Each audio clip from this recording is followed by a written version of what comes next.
How to join Bloxfruit's Discord server. In this tutorial, we're going to look at how you can easily join the Bloxfruit Roblox server.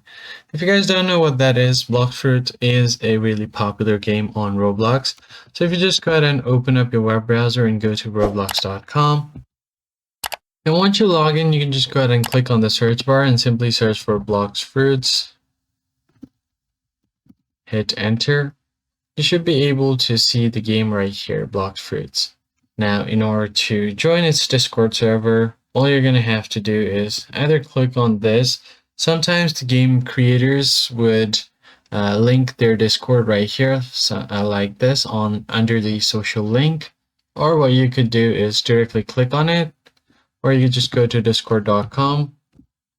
And from there, you can search for your server on Discord as well. So as you can see here, I have an option to accept invite. It has over 2 million members on Discord. So what you could also do is I'm going to show you another method as well. So click on this add a server and then just go ahead and select join a server. And instead of a link, you can just search for a name, Bloxfruits. Hit enter. And then it's going to take you to the link. You should be able to join this entirely like here. So just go ahead and read through the rules and verify your account as well. So that's basically how you join Discord server on Bloxfruit. If this tutorial was helpful, be sure to like the video down below and subscribe. I'll see you guys on the next one.